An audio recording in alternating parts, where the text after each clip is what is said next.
Welcome to Down the Barrel Podcast with Jimmy and Dino. Get ready to dive into the wild world of Minnesota hunting, trapping, and wildlife. We'll be chatting with some folks who protect, manage, and promote the great outdoors. But don't worry, we'll also have some laughs as we chat about guns, whiskey, and anything else that catches our eye. So grab a drink, sit back, and get ready for a good time. Down the Barrel Podcast is brought to you by the Minnesota Deer Hunters Association and Wolf.Report. Wolf.Report, a platform dedicated to elevating the voices of Minnesota hunters, trappers, and outdoor enthusiasts. Join us in advocating for responsible wolf management in Minnesota. Share your reports, photos, and stories, and together we will ensure that they are seen by all. The Minnesota Deer Hunters Association, protecting the future of deer and deer hunting through habitat, education, advocacy, and legislation. All right, so today we're talking with Steve Gould of Target Focus Life. How's it going, Steve? Hey, guys. Great. I'm better than I deserve. How are you guys today? Great. Appreciate you joining us. Yeah, glad we can get this scheduled. So this will be awesome. Mm-hmm. Yeah, my pleasure. I'm excited about it. So why don't you introduce yourself a little bit, Steve? Kind of a little, background and everything like that. Where are you located? And yeah. Well, absolutely. I am located in the great state of Minnesota, minus a few of our politics. But hey, we're not here to talk about politics. We always can. You'll get me on a rant. You don't want that.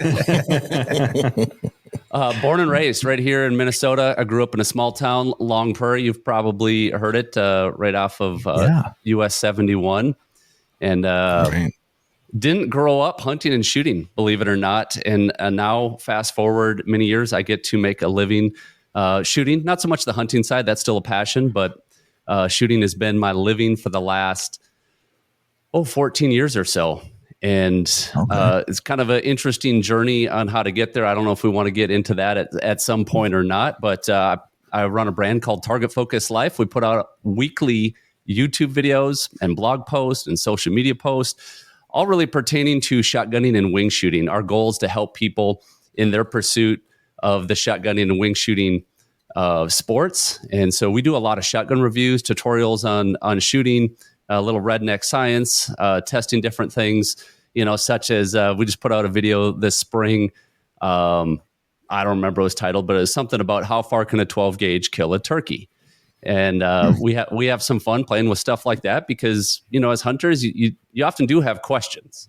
It's like, well, how far would an ethical shot be? How far could I kill a turkey reasonably? And so we like to play with those things and have fun too. But the reviews are kind of our staple because we saw that not many people review shotguns out there, especially not in the U.S. So we're working on building the largest catalog of shotgun reviews. Been performing live exhibitions for those 14 years. That's really what broke me into the outdoor industry. My brother and I, back in 2009, were inspired by a man named Tom Knapp. Had you guys ever seen Tom Knapp? Not in person, but I've seen videos. Right. Yep. Yeah, another Minnesota native. Well, he performed these live exhibitions all across the U.S., and I got to see him along with my brother in 2009, and that was really when this crazy idea that performing live entertainment shows, live trick shooting shows across the country for a living was the vision. And that's kind of it in a nutshell. Yeah, that's cool. We actually saw you 2 years ago. No, was it 2 years? 2 years ago. It was at a Reed's. Yeah, not last year, year before. Yep. At the Reed's Gun Fair down in Little Falls. Yeah. Right. Yeah. And we had our boys there. We went and watched you. And I've seen other exhibition shooters, and I've seen them at Game Fair and whatnot. But I tell you, yours was one of the better and entertaining shows that I've been to. Yeah. Just the shots you were doing. I thought that was just really cool. Awesome. Was I by myself, or was I with my brother, or was I with my son? It was by yourself, and your son came out for a little bit. Yeah. Right. Yep. You had your family there, but it was just mainly you shooting. Yeah. Yeah, because that was right around the time my son just started to shoot with me. He's now been performing live shows with me for 2 years. He's 12 years old. Yep, I got that right. Okay. And that has been just a huge blessing to be able to spend that time out there teaching my son this craft that my brother and I had to learn through just making lots of mistakes. It's not like you can go buy a course or just go get a coach to teach you how to do trick shots. We had to figure it out, but now I can work with my son and teach him body mechanics and sight pictures and all these things you need to know to pull off these trick shots. And I tell you what, there's going to be some videos coming out soon on Target Focused Live. That's not life, it's live. That's a new YouTube channel that is really just going to highlight the trick shooting stuff. And my son will be on several of those doing things that most adults cannot do. I would say 99.9% of adults can't do. So I'm super stoked about that. Yeah, I mean that is entertaining. Definitely check out. I do remember that, and one of the most entertaining parts was, and I could be wrong, my memory might be wrong, but did you have a gun that shot pop cans out of it? Yeah, the cannon. Yeah, the cannon. Yeah, people are pretty fascinated by that. That seems to get the attention. I just did a TFL range day, our first ever TFL range day, and that was one of the things you could do is shoot the cannon and try to hit a clay out of the air with it, which nobody did. So, yeah, I know. After we left that Reed's Gun Fair, and after watching you, I had looked you up and started watching videos, and I think I subscribed to YouTube then. So I've been watching a lot of your stuff and reviews. So I think it's been really cool. I really enjoy the products that you put out and everything. So absolutely. Have the reviews personally helped you in any way? They have actually recently. So I'm going on a grouse hunt with my son here October, right? Yeah, October. And so I'm getting him to shoot my 20 gauge CZ over and under that I've had for years. But of course, since he has a gun, well, Dad's got to have a gun for backup. Right. So I was debating, okay, I've always wanted a side-by-side. So do I get one of those? Do I get a 20? Do I get a 12? Then it's like, or, so I watched some of your videos and watched some others. And with side-by-side, the target picture is a little bit different. Mm-hmm. And the recoil is a little bit different. So I learned that from your videos. Like, okay, well, maybe I don't, because I'm not going to have a whole lot of practice time prior to that. So like, maybe I just stick with over and under. And so I was like, okay, do I go cheap? Because I'm cheap. Mm-hmm. So I was looking up some of your, the cheap over and unders. And I was like, gosh, I don't know if I want to do that one. I don't think you did the G-Force, but it was a Pointer, a Creus, I think. Yeah. So I was kind of looking at that one. And then I'm a Mossberg fan. And so I was like, okay, well, I really like the silver reserves that we have at the office. And when they came out with that all black one, I was like, I really want to do that one. So I was debating on the 20 or the 12. And recently, well, I guess I watched it recently, but you did a review on the Mossberg Silver Reserve 12 gauge. And so I watched that and I was like, yep, I think that's the one I'm going to go with. Sweet. So, yeah. So because of your video, I was like, yep, I'm definitely going to choose that one because it's kind of that budget friendly. It's a good price point. Everything you talked about was right, with the weight, everything like that. So I was like, the lighter or the cheaper gun I was looking at was extremely light. Mm-hmm. And after watching your video, when you're talking about the lightness of the firearm and then the recoil, obviously is more felt recoil because of the weight, which obviously we all kind of know that with even, regular rifles. Right. But I don't shoot a lot of shotguns, so it didn't really, correlate a whole lot till after your video. I was like, okay. So I was like, yep, I'm getting that one. So, well, that's awesome. So that's why I chose that. Yeah. That one of the most common questions I get emails all the time. Hey, looking for a gun for my son. He's 14. My budget's this. This is what we're looking to do. And it's really hard to answer those questions without a lot of follow-up questions. So after having gotten these questions for the last several years, we decided to build a tool, a website that would help people easily navigate shotgun research. Because, we have all the reviews, but it's kind of random how you come across them. Unless you know what you're searching for, it's hard to find the reviews. Yep. But most people know when they go into it, kind of like, hey, what's your intended purpose? Well, I'm going to duck hunt, or I'm going to upland hunt, or I'm going to I wanted a slug gun or whatever you want. They know a few of the criteria. They maybe know the bore size or the gauge, and they know their price range. And so the tool we built, we haven't even publicly announced it. We will be this week. It's called Shotgun Finder. and it's at shotgunfind.com. So you could actually go there right now. You could see what it looks like. And it's basically a filter tool. We have 556-ish guns in the database. Wow. And you put in a few of your criteria and see how many results it comes up with. And not only that, but any gun that we've reviewed is rated based on overall score. And then we also give it a value score. So you can sort by score. And so it's really a cool tool to narrow down your search instead of, hey, there's hundreds and hundreds of shotguns out there as possibilities. Put in your criteria, and it's like, well, here's the 6 that match your criteria. And then if we've reviewed it, you can watch our reviews. They're embedded right on that website as well. And my hope really is that people can do their research more easily and be more confident in their decisions. And I say this in videos sometimes, I don't care what you buy as long as you're happy. Right? You know, I have my opinions on this gun. I might say a few things negative, some positives, some trade-offs, whatever. And some people take offense to that, especially if they have the gun. But at the end of the day, I'm just trying to observe and put out to people what I'm seeing and what the gun is so they can make a good decision. Other than that, I don't care. If you're happy, I'm happy. Good point. So on that tool then, I mean, I look at it from my standpoint. I'm not a huge shotgun guy, and I don't understand all the shot shell sizes. Do you have an ammo selector on there too to go along with that? That would be handy. That would be amazing, as would a choke tube finder. And they are all ideas that have rolled around our head. But I think it all starts with the shotgun finder. Oh, absolutely. If we can build success with this and make it a tool that is utilized, we can always add those other things. And then, of course, you know, as a business owner, then you're like, okay, well, how do we make money doing this? And so we'll have to find ways to monetize it eventually, you know, because we take the upfront investment, and I had a developer build it all. And I mean, we got hundreds and hundreds of hours just into this basic format that we have. But I'm excited about it. Even if it doesn't make a lot of money, I think it's going to be a great tool for years to come for people as they look for shotguns. Right. Well, and what was the domain again? The website address? Shotgunfind.com.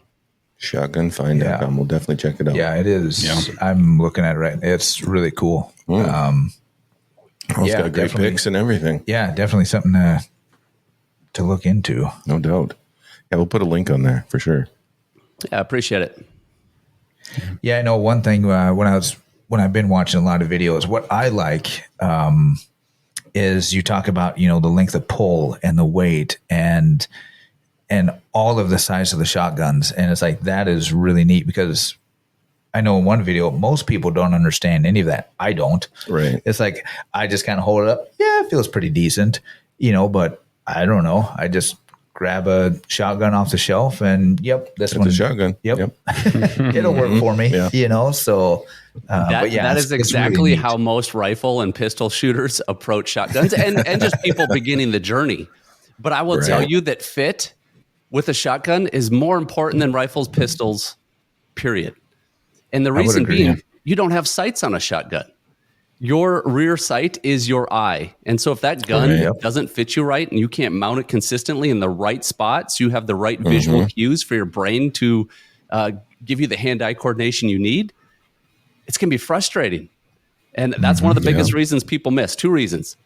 Shotgun fit, their eye's not landing in the right spot, or they got eye issues, dominance issues. They don't understand that. Number 2, their focus is in the wrong place. And that's part of the reason I made the brand Target Focused Life, is because where your focus goes, your energy flows. Or we could say it this way: where your focus goes, your shotgun flows. And a lot of people will tend to look at the bead, or they'll look at the lead, which means their focus is not on the bird or the clay. 2 of the biggest issues right there. Yep. Yeah, and I would agree with that, because I shoot really well with my 20 gauge CZ over and under, but I've got a hand-me-down 12 gauge pump, it's an old Remington shotgun. I think it's got a 28 inch or 32 inch barrel. I don't know. It's a huge, long barrel. I cannot hit anything with that gun, but I can do really well with my over and under it. And so it must just be the fit, because everything looks good with that. Yeah. Everything looks good. And I can grab each one, you know, in consecutive and miss with the 12 gauge with that pump and hit right on with that over and under. Yeah, and I'm kind of the flip of that. I have an old Remington 870 Express 20 gauge. I can't miss with it. You know, pump action, love that gun. And then I got a TriStar over under 12 gauge, and I can't hit with that gun, you know. And I find that one, every time I try to pull it up, it's getting caught in my armpit. Oh, especially if I have like a sweatshirt or anything on. So I got to get that figured out. There is a little cheat code. So I shoot a lot of guns that don't fit me, right? And I can get on targets pretty quick through a lot of experience of shooting guns that don't fit me. This is not the ideal, but if you want to cheat to make a gun fit you, what you do is you mount to your face first, so it's lined up with your eye, and then back to your shoulder. If I take I can't come back from the mic, but if I take most guns and put it into my shoulder pocket, like I can't get my head down far enough, my eye in the right place. Okay. So to cheat, mount to the, right under your cheekbone, right under your eye, and then back to your shoulder. All right. And do not pull the trigger when it's at your cheekbone. You can. Preferably not. Not the most enjoyable, but you can. We've all done it. Oh, yeah. Yep. I think I watched a video the other day that you were, I don't remember what one you were shooting, but you mounted up on your cheek and you shot. It's like, yep, I felt that. My cheek, my neck, my head hurts right now. So, yeah. Stevens 555. Yes, that's what it was. That was it. I remember filming that video. And then, sometimes throughout the course of the day, I'll film a bunch of reviews. So it's like, well, maybe I got it from a different gun. Maybe I'm just sore or whatever. So I had Jordan, my camera guy, the guy that does all our filming, all our edits. I said, try shooting this once. And he shot it. And he's like, I feel like my teeth are rattling. It wasn't just me. Yeah. Nope. Yeah. So that one got crossed off my list right away. It's like, nope.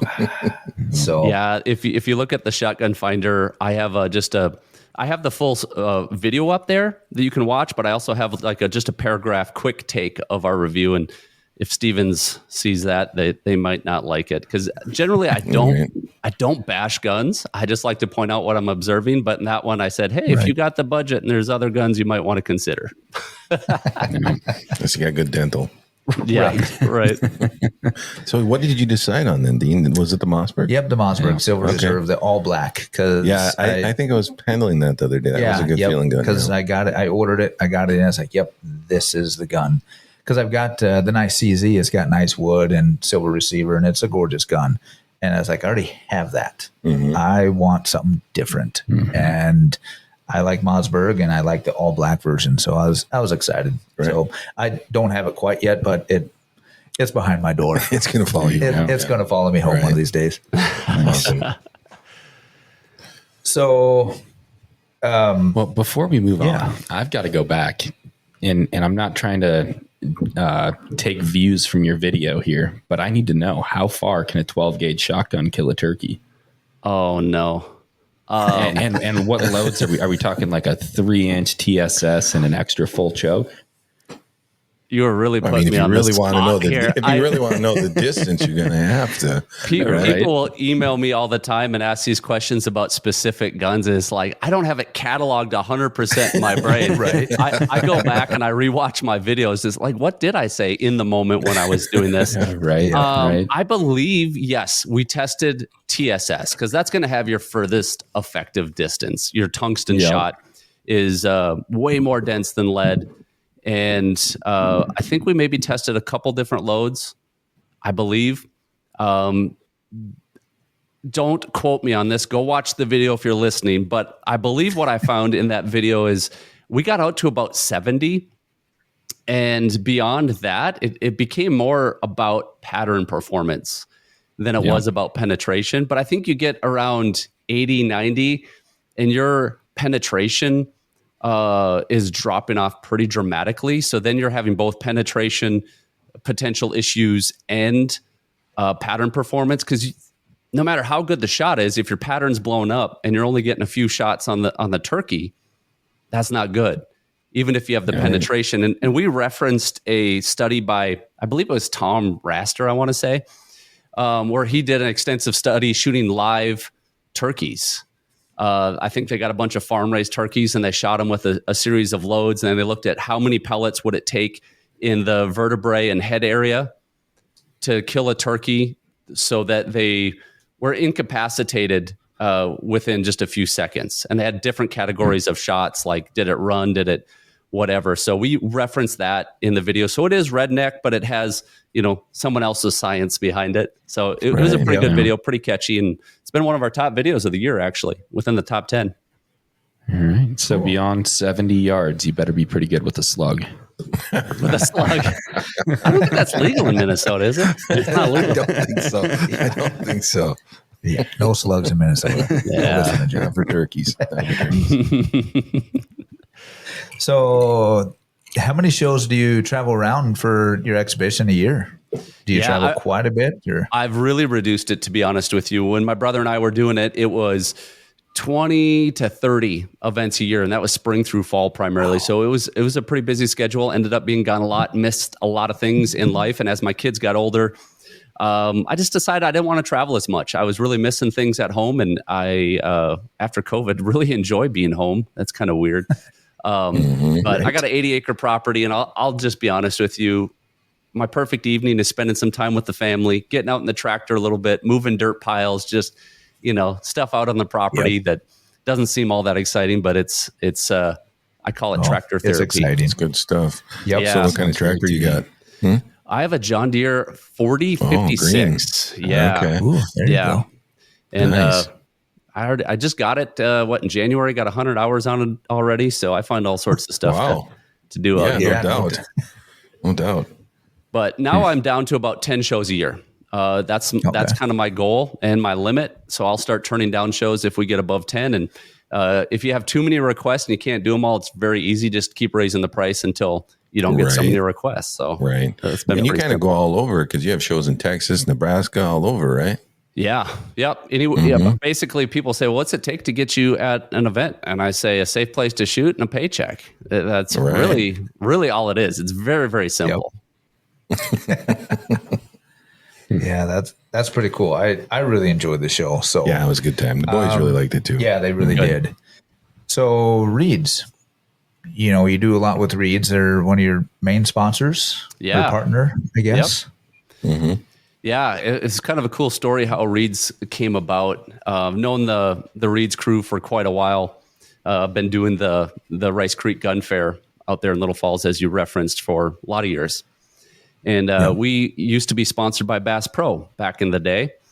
And Bass Pro just bought Cabela's. Things were really changing there. It seemed like kind of the writing was on the wall that this wasn't heading the right direction. And about at that time, the Reeds guys came up and Adam and Drew said, hey, we would like to work with you. What would that take? And so it really felt like a God moment to me when it seemed like the writing was on the wall. So many changes with Cabela's and Bass Pro that they came in, and it was really cool because Tom Knapp was the one that inspired us. And he inspired us at the Reeds Gun Fair, and he was sponsored by Federal. And then, so here we were 10 or so years later, it had kind of come full circle. We were working with Reeds. Right. And then because we worked with Reeds, we were sponsored by Federal. And it was pretty cool to bring that all full circle. Right. Yeah, that's awesome. Speaking of Federal, how much ammo do you go through a year? Not enough. Not enough. I seen how much you were shooting down at Reeds, and that can't be cheap. No, it's not. I get an allowance for ammo, and I got to be conservative with it, to be honest with you. I mean, I'm very blessed that I get the amount of ammo that I have. During COVID, I had more ammo than most of your sporting goods stores, but I burned through it pretty good. I don't know what I shoot. Yeah. It used to be about 30,000 rounds a year.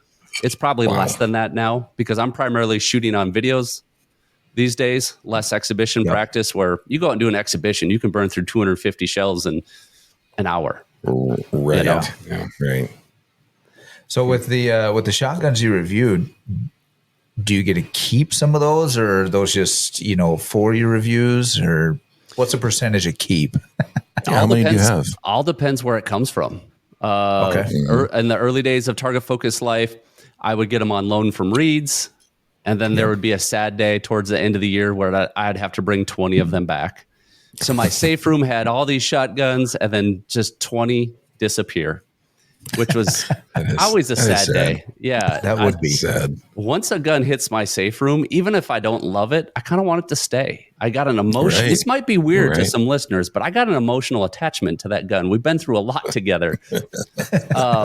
Now, I do go out and buy some guns. I try not to because it's a tougher business model, right? I bought a Beretta 694 Sporting Pro, $6,000 gun. I'm going to review it. I will make no money on that review or anything associated with it. You know, I will lose several $1,000s. I try to get manufacturers to cooperate and say, hey, look, you know, we get 11 million views a year. We have 125,000 subscribers and growing rapidly. You know, we got the blog, the website. We get millions of views there, social media. We create a package where if a manufacturer sends us a gun, we get it out through a lot of different outlets and with pretty good production. If you've watched the videos, it's not me just standing in front of a camera rambling. Like, we have nice production quality to it. I pay an editor to edit these videos. And so in an ideal world, the manufacturer says, hey, well, we got a gun. We want the world to see it. We're going to send it to you. Do a review. And then I'll do it. Of course, they don't get to tell me what to say. And I think that's what scares some companies, especially these traditional companies, the big name companies, just to call out a name like a Browning. They want to spend advertising dollars where they control the message. This is my hypothesis anyways. And when you send me a gun, I'm going to say what I say about it. I'm going to be honest because I owe it to the viewers to be honest. Now, I do tell manufacturers, if I can't say anything good about your gun, if I have just problems after problems, I will go back to you and say, hey, here was my experience. I'm not going to make a review. You need to fix the issues. And I've had that happen once. Okay. Oh, tell us the gun. I don't know if I should. I'm kidding. Probably shouldn't. It wasn't a big name company. But here's what I really liked about it. I went back to them and they said, okay, give us your feedback. Tell us what we need to do differently. This is not the standard we want to put out there. They made a lot of changes to the gun, resent it to me, and I'm actually reviewing it tomorrow. So cool. Wow. All right. Very cool. Hopefully they improved it. Yeah, I sure hope so for their sake. Yeah. Mm-hmm. Right. So you kind of not a side note, but just kind of keep moving on. So Alexandria Shooting Park, you are one of the owners of that. That's what they say. That's what they say. Yeah, I kind of actually spearheaded that whole idea. Garrett, who you've had on the show, has been a friend of mine for the last 10 years or so. We lived, 6 miles, 5 miles from each other, but we met in Morristown, Minnesota at an event, the Shooters Roundup. If you've never been to that, that's a cool event in Minnesota. It just happened last weekend. It's always in August. But we met there and started to become friends. And, you know, as guys do when you're out and about, you talk big. And we kept talking about it'd be cool to have our own place to have events and do stuff. You know, we go to all these different places. But a couple years ago, I was like, hey, if we're going to do something, we need to do something. We got to stop talking about it. Let's find a property in the Alexandria area where we could make something happen. So started looking for properties. And in the course of our talks, we got a few other guys to kind of buy into a vision for looking for something. And the Alexandria Shooting Park, it just kept coming up on my Google Map search because I'm trying to find a place that's convenient to town, that has a large enough property that shooting could take place. And it just kept coming up. So I made a couple of calls and just asked, hey, would you ever be interested in selling? Here's the vision. And be careful what you ask for because you put it out there and soon enough, they might come back to you and say, yes, we are willing to sell. Here's our price. Yeah. Yeah, that's cool. That's a gorgeous park. If you haven't been there, you should just definitely go. It is. Well, it sounds cool. like you guys have some big plans for it as well. Yeah. We are pretty much all of us owners are vision people, which is good. We're idea guys. And so we have lots of ideas. We just need people that are also follow through people that will actually make sure the ideas get done and sustained. You know, obviously with Target Focus Life, I'm not out there running stuff on a daily basis. I try to help out wherever I can, but I have my own business that I'm running. So Tyler Notch is our general manager, and he's also one of the owners. And that has been really, really good. And we're just starting to build momentum here in year 2. And then we are weighing through ideas right now on what the next move is going to be. We've already added archery and 5-stand. So now are we going to add sporting clays? Are we going to add a pistol or rifle range? Are we going to add 10 more traps, 20 more traps? Are we going to add retail out there? Lots of different ways we could spend money. It's just a matter of being strategic and making the first right move. Right. No, that's cool. Yeah, because that's where the big high school shoot is, right? Correct. Yeah. Yep. Mm-hmm. Yep. Yeah, I always love going down there. I have not had a chance to go out to the archery range yet. I was hoping to do that when I was down, but Yeah, I haven't either. forgot my bow. We'll have to make a road trip. There you go. Yeah, And do I it. can take We that, could we take could that all new go. shotgun. Right? Yeah. We could do Yeah, a little that'd be cool. afternoon, some shotgun, some archery. Yeah, for sure. Oh, yeah. Yeah, we're supposed to be swinging by APF as well, so we can make a day of it. Yeah, that'd be great. No doubt. Yeah, I like So it. is it a 3D range then? Both. We have both a target range and a 3D range. I believe the target range goes from 20 to 80. We got a bunch of different targets that are out in the target range, and then we got a 3D archery course that I have shot one time. Yeah, that'd be a hoot. And it was awesome, but I've only shot it once. Yeah, no doubt. So you do have a bow then? Oh yeah. When it comes to big game, a bow hunting would be my preferred method. There for you sure. go. Awesome. Love it. Yep. We're big bow hunters too. Right, right. Or, I don't know, Well, big bow hunters. We're bow It used to be hunters. as bigger, well. but Yeah. you know, Yeah. wish I could do it. Wish I could do it more, but I talked to your wives. They said you're kind of getting big. well, Why do you there's gotta go- that. why do you gotta go there? There's that. Yeah. My wife said the same thing about me. I could skip a meal or two. So I'm sure it's probably hard for you to pick, but favorite shotgun? Impossible. Yeah. First, I would qualify it with what are we doing? I always got to narrow because I'm not a one shotgun guy. What are we doing? I got to know. Southwestern Minnesota pheasant hunt. Southwestern Minnesota pheasant hunt. I typically prefer to shoot a break action gun for upland birds. Now, do these have to be guns I have or just want? I mean, I haven't shot a lot of guns, especially the high dollar ones. I'm always attracted to guns that are, 10,000 plus, but I don't have a lot of those. Right. How about one you've used? Oh, I've used so many. I would have to get on the shotgun finder and see which ones fall in that There you category. go. That is There you a go. great plug right I'm there. totally Yeah, checking that out. that, I like was that. I was almost Ben Shapiro, like right on cue, just working the ad. And, Right. yeah. And your exhibition shotgun is a Mossberg, correct? Yeah, I've been shooting Mossberg for the last couple of years for exhibitions. Really like it. That one's easy for me. When it comes to an exhibition gun, I'm going to be looking for a semi-auto that's gas. I will steer clear of most inertia guns for exhibitions. Mossberg makes a super reliable gun, the Mossberg 940 Pro, very reasonably priced. Wouldn't be my preferred choice for upland though, because it's fairly heavy. And if you're walking all day long, I want a lighter gun. I'm probably going to shoot a 20 gauge over under. Yeah, that's what I prefer the 20 gauge over Really? under, just because it's so light. It's easy to wheel around. You can carry it all day long. Ammo's lighter. That's why I went with the 20 gauge. Because when I first moved up here, I borrowed a 16 gauge. Well, ammo was expensive, hard to find. The Right. gun was heavy. I mean, I love the 16 gauge. Don't get me wrong, but it was just by the end of the day, I was like, God, I'm tired. So I was like, that's why I went and actually got it at Reed's 20 years ago. So yeah, that was my first over and under. Yeah. And it was 20 gauge, and I love that gun.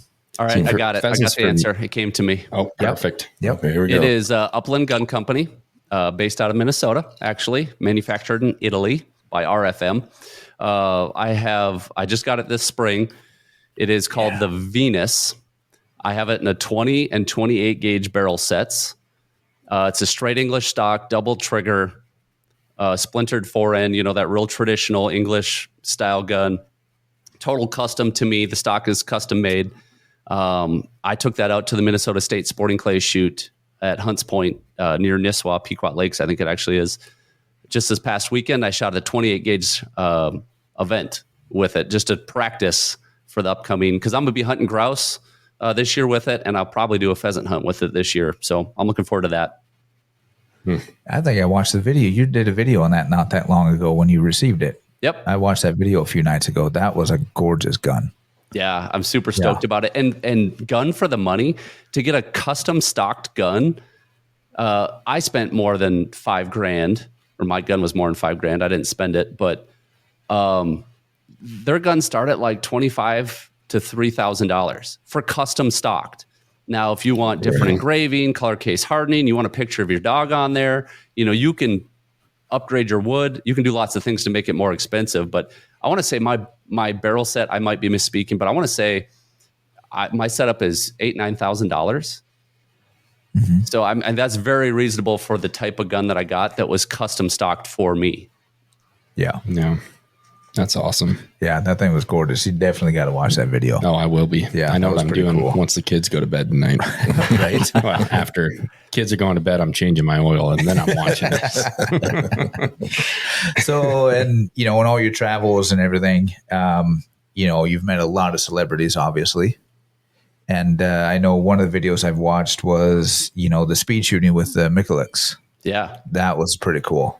Was that with the shotguns or with the handgun? Yeah, that was with the shotguns. The one I watched was the shotguns. I don't know if I've watched the handgun one yet. Because the handgun one was on Gould Brothers. So that was a prior channel that my brother and I ran together. We're not active on there anymore. You can still find the videos. But we did how to speed shoot handguns with him.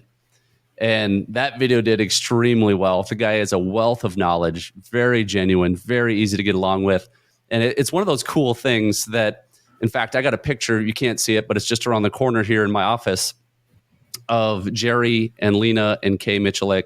They all signed it. It was the first time I met them at SHOT Show a bunch of years ago. And so you find these people that are icons in the industry and you're looking up to them. And then down the road, you're making videos with them, which is pretty incredible. And I just feel super blessed to be anywhere in those conversations. But Jerry, when I first met him at SHOT Show, he seemed a little standoffish, like he didn't have a lot of time and whatever, a little bit cold. But I asked him a couple different times throughout the years, like, hey, we should collaborate. And yeah, let's get in touch, whatever, but nothing overly friendly. But then I go down there for the first time and we meet with him, and he was the most genuine, kind, and knowledgeable person. It was really an awesome experience. And one thing you realize is when you meet people, sometimes you don't know the context that they're in. At a big event, there's people everywhere. You're hurried, you're hustling, whatever. You got your guard up. But when we were at his range, it's a totally different experience. So, yeah, that's cool. Very awesome. Ever meet any celebrities you didn't necessarily get along with? Down the barrel, guys. Did you just call yourself celebrities? He did. No, not really. I think most people in the gun industry that have been willing to connect have been very down to earth and genuine. There's been several people I've tried to connect with that just don't seem to want to give you the time of day. It might be that their YouTube channel has millions of subscribers and you're sitting there at 30,000. And you're just small fish. You can do nothing for them in their eyes. That's how I take it. They might think something completely different. But no, most people that I've been able to connect with, it's been great. Solid. Awesome. Mm-hmm. Well, I know you were kind of on a time crunch. So I know my clock shows 43. So my son, he's a patient boy. He can wait. Oh, man. Well, do you ever rifle hunt? I slug hunt periodically. I don't do a lot of rifle hunting. I'm in slug zone here. So once archery season's not over, but when our nice, quiet sliver of the country turns crazy with vehicles and people in orange, I generally pick up a slug gun at that point. Well, kind of. I don't know if I want to say that. I don't actually use a slug gun usually for deer hunting. I use an AR pistol. I'm a little hesitant to say that because the ATF is always trying to change the laws on the pistol braces. I love them. Right. They're great for kids. My son will shoot a 6.5 Grendel AR pistol. Extremely accurate, light on the recoil. They're great. My son, in fact, shot his first deer, not last hunting season, but the one before. He shot a 2.5-year-old buck, shot it right through the heart. I mean, I love those for gun hunting, but I want to arrow a deer before gun season starts. Right. Yep. Absolutely. Before the orange army shows up. Mm-hmm. Yeah. What kind of bow you shoot? I have a prime something. Wow. I have a prime something. And I've shot it twice this year so far. Not doing so hot. Yeah, that sounds like me. Yeah, we got what, 2.5, 3 weeks? Yeah. Start to get practicing here. Yeah. I never really bow hunt till October. I've hunted in September and I did not like it. You just sweat. There's bugs. There's too many leaves. Yeah. Depends really on the weather. I'll wait till mid-October. I really It's base so that much nicer.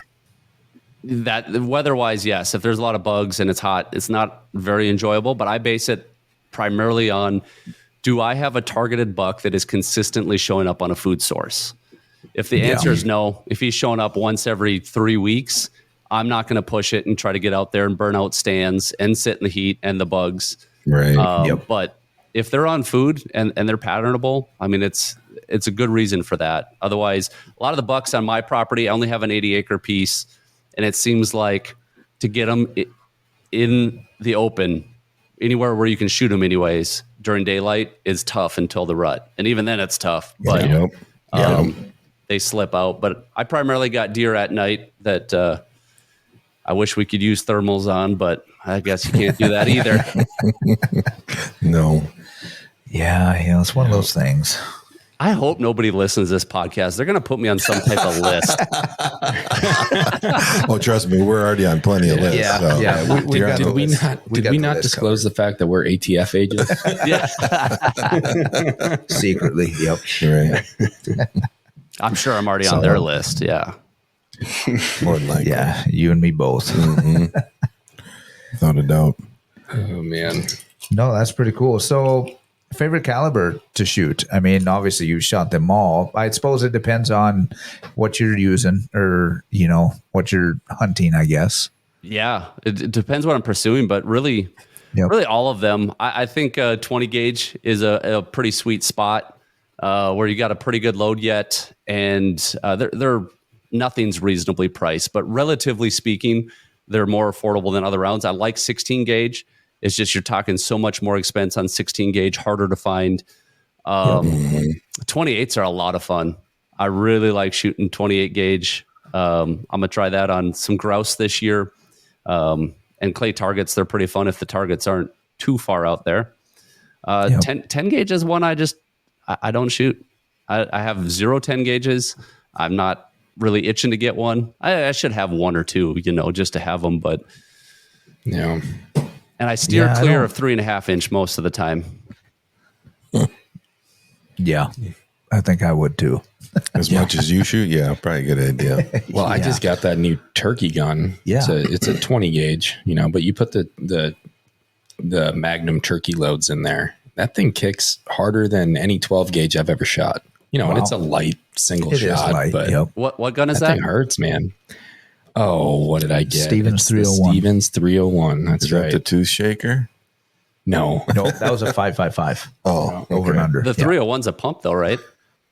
No, it's a break action single shot. Yep. Oh, 301M. Maybe it's a 301M, which Yeah, I haven't shot that. That's going to have some recoil. I mean, if you want to reduce recoil by going with a gun, get a heavier gun, get a semi-auto gun. Those are going to help you reduce recoil. And then you want to go a step further, get yourself a really good recoil pad like a Falcon Strike. And I'm not trying to plug sponsors, but Falcon Strikes make a considerable difference on felt recoil. I put them on most of the guns I'm going to use. I put them on my son's guns that he's going to use. And I like to enjoy shooting. I don't necessarily get a thrill out of getting beat up. And the thing I hate the most is actually patterning shotguns, especially turkey guns. For some reason, when you're crouched over a bench and you're patterning, the recoil is like none other. When you go out and shoot that bird, you're just like, what recoil? I didn't even notice recoil. Exactly. Yeah. But when you're sitting there staring at paper, just getting pounded shot after shot, that's not a whole lot of, I don't got a lot of meat on my bones, as you guys can see. Viewers can't see. We'll just, since I didn't the viewers hear anything from your wife. Since the viewers can't see, I guess you would probably describe me as a trim, muscular, handsome, middle-aged male. Took the words right out of my mouth. Yeah. That's what we were going to put in the I wasn't going to say middle age. I was going to say youthful, spriteful. Right. Just out of high school being here. And not available, just for the listeners. And if you're on podcast, you'll know we're lying. So Exactly. But yeah, no, that's exactly what I was doing, was just trying to pattern this new, it's my designated turkey gun. So from here on out, I'll pull the trigger twice a year, once to check my sight and once to kill a bird. But God, my shoulder still hurts. And that was that's a 20 ago. gauge. Yeah. I love hunting turkeys with a 410. Yeah. I got a break action 410. I got it from my son, but I shot a Osceola in Florida a couple years ago with it. I have a few other 410s that I'll be reviewing here shortly. I think a Mossberg SA 410 semi-auto, and I don't even know what the other one is offhand. But with that TSS, it is totally feasible and ethical to shoot turkeys. I'm just going to say 30-ish, maybe even 40-ish yards. I know I got the data somewhere from a federal engineer. I'll often request ballistic information, and they won't only give me feet per second, because that only tells you part of the story. They'll actually give you penetration, right? Because if you take a big old pellet of lead, it might be bigger, but actually a smaller pellet of tungsten is denser. And because it's smaller, it has less surface area, so you can actually get more penetration. So it's interesting to kind of look at that data and try to get an educated idea out of it. But 410, every time we've shot a turkey with a 410, it's done. Yeah. That's crazy. So no self-defense shotgun reviews, just mainly the upland and waterfowl? Yeah, not at this point. We've kind of wanted to stick to sporting and field guns. If we've reviewed all of those and there's really nothing left to do, we might jump into the tactical. That's not really my specialty. Right. I could learn it. There's a lot of guys out there that do the rifles and the pistols, and a lot of those guys will do the tactical shotguns as well. True. It doesn't get me overly excited, honestly, either. The tactical shotguns. I could grab any shotgun and it becomes a tactical shotgun. But true. Well, I think that's all we have for you, Steve. Is there anything else you want to mention on the podcast? Yeah, well, it's been awesome hanging out with you guys and visiting. It's been a lot of fun. We're going to have to do it again soon. And I guess just in closing, target focused life is about pursuing our passions, shotgunning passions, whether clays or in the field. But the one thing I didn't get to mention is that it's more than that. Living a target focused life has a life aspect to it, how we approach life. And the three pillars are vision, focus, and trigger pull. And that all comes out of my story that maybe I could share at a later time. But I was a young man who was terrible at shooting, terrified of public speaking, made some different life choices that turned my life around, led to me being inspired by Tom Knapp, and led me down a totally different path. And through that path, I've seen what is possible when we create a vision for an ideal future. We dial in the focus and start to eliminate the distractions, and we start to repeatedly pull the trigger, reloading, pulling the trigger, and taking action towards that vision. We are capable of so much more than we can imagine. And I firmly believe that God has a plan for each and every one of us. And if we are willing to yield our lives to Him and trust Him, He'll reveal the plan and open any doors we need opened as we go forward. So I would love to chat more about that another time, but I really appreciate it, guys. This has been awesome. No, we appreciate you joining us. Thank you. Yeah. And we're going to put links on there for Target Focused Life, your website, and then shotgunfind.com as well. And what's the new YouTube channel? Target Focused Live. Live. Yeah. Okay. Yeah. Yeah. Sure. So we'll be sure to check all those out and throw links on here. And we'll have to do this again. And maybe next time we can come down and do a little bit of shooting and stuff. Yeah, I want you to go to that 3D I think we range. do an on-site with both you and Garrett. Right. We can do a little combo. Yep. Get some shooting in. I'm all for it. We just got to set up the date and let's do it, guys. Yeah. That'd be awesome. Very cool. Awesome. Well, go get your kid. Yeah. Yeah. That is what I need Don't to forget do. him. Thanks so much, guys. Appreciate it. Take it easy. you. Have a good one. The Minnesota Deer Hunters Association has been building our hunting and conservation legacy over the past 40 plus years through habitat, education, advocacy, and legislation in Minnesota for Minnesota. The Minnesota Deer Hunters Association and Wolf Dot Report proudly sponsor this podcast. However, please note that the opinions, topics, and guests featured may not necessarily align with the views, beliefs, goals, or mission of our sponsors.